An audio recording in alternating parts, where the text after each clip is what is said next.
तो बसपा की राष्ट्रीय कार्यकारिणी की बैठक 27 अगस्त को होने वाली है। ये बैठक कई मायनों में अहम है। इस पर ज्यादा जानकारी के लिए हमारे साथ हमारे प्रमुख संवाददाता लालचंद जुड़ गए हैं। सीधा उनका रुख करेंगे। लालचंद, बसपा के उपचुनावों से पहले जो ऐलान उनकी ओर से किया गया कि वो भी पूरे दमखम के साथ उपचुनाव में उतरेंगी, इसी के साथ अब उनकी कार्यकारिणी की बैठक होने वाली है। क्या कुछ इसका मुख्य एजेंडा रहने वाला है? निशु, आपको बता दूं कि 27 अगस्त को बहुजन समाज पार्टी की राष्ट्रीय कार्यकारिणी की बैठक होनी है, जिसमें जहां अध्यक्ष चुना जाएगा तो वहीं राष्ट्रीय एजेंडा भी तय किया जाएगा। क्योंकि 2019 में जो है मायावती को राष्ट्रीय अध्यक्ष चुना गया था, उसके बाद से ही देखने को मिल रहा था कि तमाम बैठकें हुई, तमाम चुनाव हुए, लेकिन एक बार फिर से जो है राष्ट्रीय अध्यक्ष चुना जाना है। इसको लेकर 27 अगस्त को कार्यकारिणी की बैठक होगी और बैठक में तमाम चीजें जो है यहाँ पर तय होंगी। लेकिन ये जरूर माना जा रहा है कि एक बार फिर बहुजन समाज पार्टी की जो राष्ट्रीय अध्यक्ष है मायावती, वो अध्यक्ष बनेंगी और फिर से नए सिरे से कहीं ना कहीं ये देखने को मिलेगा पार्टी को और कैसे मजबूत किया जाए। इसको लेकर कहीं ना कहीं जो बहुजन समाज पार्टी के मुखिया है, सुप्रीमो है मायावती, वो कहीं ना कहीं तमाम एजेंडा सेट करती हुई यहाँ पर दिखाई देगी। क्योंकि जिस तरीके से चाहे 2019 का चुनाव रहा हो, चाहे 2022 का चुनाव रहा हो, चाहे 2024 में लोकसभा चुनाव रहा हो, कहीं ना कहीं इन चुनाव में देखने को मिला कि बहुजन समाज पार्टी का जो स्तर है वो कहीं ना कहीं लगातार गिरता हुआ दिखाई दिया। जिस तरीके से लोकसभा चुनाव में उत्तर प्रदेश के अंदर एक भी सीटें जो है बहुजन समाज पार्टी को नहीं मिली है, ऐसे में कहीं ना कहीं अब बहुजन समाज पार्टी अपने आप को मजबूत करने के लिए लगातार बैठक करती हुई दिखाई दे, लगातार जो है तमाम अपने कार्यकर्ताओं नेताओं को निर्देश देती हुई दिखाई दे रही है। और यही वजह है कि उत्तर प्रदेश में जो 10 सीटों पर उपचुनाव होना है, उसमें भी कहीं ना कहीं बहुजन समाज पार्टी अपनी किस्मत आजमाती हुई दिखाई देगी। क्योंकि बहुजन समाज पार्टी कभी उपचुनाव नहीं लड़ती थी, लेकिन जिस तरीके से विधानसभा चुनाव में नतीजे आए और जिस तरीके से जो है लोकसभा चुनाव में नतीजे आए हैं, कहीं ना कहीं जो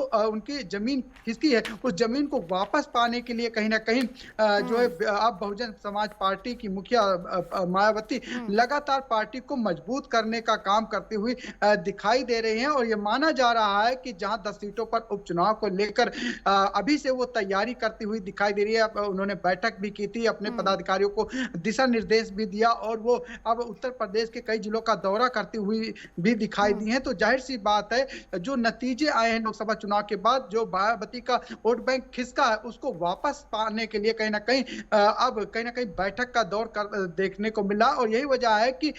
उपचुनाव के साथ साथ आने वाले विधानसभा चुनाव को लेकर भी कहीं ना कहीं जो राष्ट्रीय एजेंडा होगा उसको तैयार किया जाएगा, उसको पेश किया जाएगा, जिससे कि पार्टी को और ज्यादा मजबूत किया जा सके और जो वोट बैंक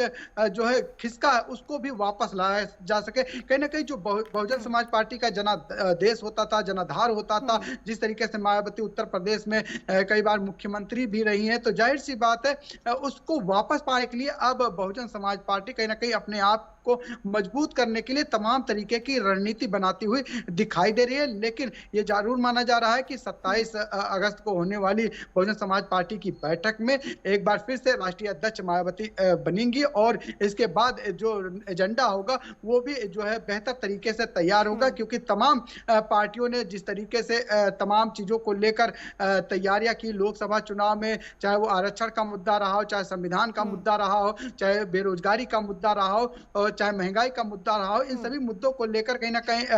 पार्टियां आगे बढ़ी हैं। और शायद यही वजह है कि एक बार फिर से जो राष्ट्रीय एजेंडा बहुजन समाज पार्टी का होगा, ऐसे में कहीं ना कहीं अपना दलित वोट बैंक मजबूत करने के लिए एजेंडा तैयार होगा। जी बिल्कुल, तैयारी तो बहुत ज्यादा जरूरी है बीएसपी, क्योंकि लोकसभा चुनावों के बाद जिस तरीके से बीएसपी बैकफुट पे आई है उसको डैमेज कंट्रोल करना बेहद जरूरी है। इसी के साथ आकाश आनंद, उनके भतीजे के नाम की भी काफी ज्यादा चर्चा है कि उपचुनावों में उनको कोई बड़ी जिम्मेदारी सौंपी जा सकती है, जिसका फैसला इसी कार्यकारिणी की बैठक में लिया जाएगा। इसको लेकर क्या जानकारी लालचंद?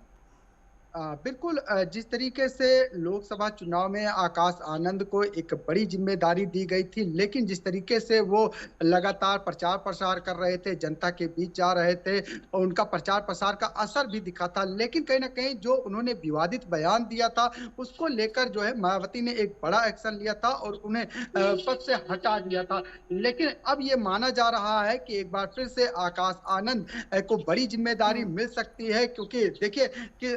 अभी जो बैठक हुई थी हाल ही में, उस बैठक में भी आकाश आनंद को एक बार फिर से मायावती आशीर्वाद देती हुई दिखाई दी है। और ये माना जा रहा है कि जिस तरीके से उत्तर प्रदेश में 10 सीटों पर उपचुनाव होना है, उसको लेकर आकाश आनंद को भी एक बड़ी जिम्मेदारी दी जा सकती है, क्योंकि आपने देखा होगा कि जब SC/ST आरक्षण को लेकर जब भारत बंद का ऐलान किया था, उसमें कहीं ना कहीं आकाश आनंद भी ट्वीट के माध्यम से जो है समर्थन देते हुए दिखाई दिए, और उसका असर भी दिखाई दिया कि जो बहुजन समाज के लोग थे वो बड़ी संख्या में सड़कों पर उतरकर और उनका मायावती का पोस्टर लेकर आकाश आनंद का पोस्टर लेकर कहीं ना कहीं सड़कों पर दिखाई दिए। तो जाहिर सी बात है, कहीं ना कहीं एक बड़ी जिम्मेदारी के तौर पर आकाश आनंद जो मायावती के भतीजे हैं उनको जिम्मेदारी मिल सकती है, और वो लगातार जो है उनके ऊपर भरोसा भी मायावती अब जताती हुई दिखाई दे रही है। जी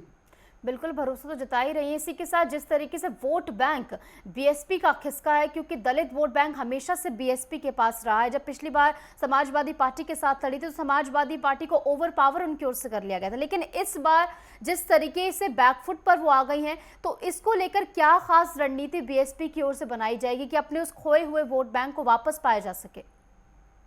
बिल्कुल निशु, जिस तरीके से दलित वोट बैंक का हमेशा मायावती का माना जाता है और वो जनाधार कहीं ना कहीं खो चुका है, उस जमीन को वापस पाने के लिए जो डैमेज कंट्रोल है उसे पूरा करने के लिए कहीं ना कहीं मायावती अब लगातार एक बार फिर से जो है बैठकें करती हुई दिखाई दे रही है, जनता के बीच जाती हुई दिखाई दे रही है। क्योंकि अभी तक देखने को मिलता था कि जब चुनाव नजदीक होता था तब बहुजन समाज पार्टी की चर्चाएं होती थी, बहुजन समाज पार्टी जो है रैलियां करती थी, प्रदर्शन करती थी, तमाम चीजें देखने को मिलती थी। लेकिन कहीं ना कहीं अब देखने को मिल रहा है कि उपचुनाव भले ही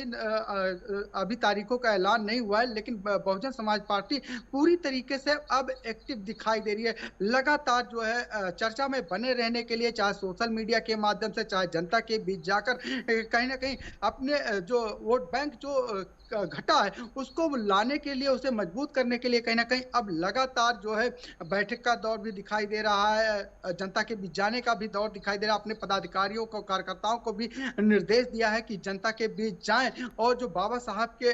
जो संविधान है उसको बताने का काम करें, किस तरीके से उन्होंने संघर्ष किया और किस तरीके से उन्होंने संविधान लिखा, और उस वोट बैंक को, जो दलित वोट बैंक हो, उसको मजबूत करने के लिए कहीं ना कहीं मायावती अब पूरी तरीके से एक बार फिर से एक्टिव होती हुई दिखाई दे रही है। यही वजह है कि उपचुनाव में भी पहली बार जो है वो अपनी किस्मत आजमाएगी। तो वहीं 2027 के विधानसभा चुनाव को लेकर मायावती अभी से पूरी तैयारी कहीं ना कहीं करती हुई दिखाई दे रही है। यही वजह है कि जनता के बीच भी मायावती जा रही है। जी, और इसकी बहुत ज़्यादा ज़रूरत भी है, क्योंकि जिस तरीके से इस बात का हमने पहले भी जिक्र करा कि लोकसभा चुनाव में जिस तरीके का परिणाम बसपा को देखने को मिला, बहुत ज़्यादा ज़रूरत है डैमेज कंट्रोल करने की। 2003 से लगातार राष्ट्र अध्यक्ष का पद वो संभालती आ रही, 2019 में आखिरी बार चुनी गई थी, और इस बार भी कया जैसे कि आपने बताया कि वही राष्ट्र अध्यक्ष का पद जो है संभालती हुई नजर आएगी। फिलहाल बहुत बहुत शुक्रिया आपका हमारे साथ जुड़ने के लिए और तमाम जानकारी हमारे साथ साझा करने के लिए।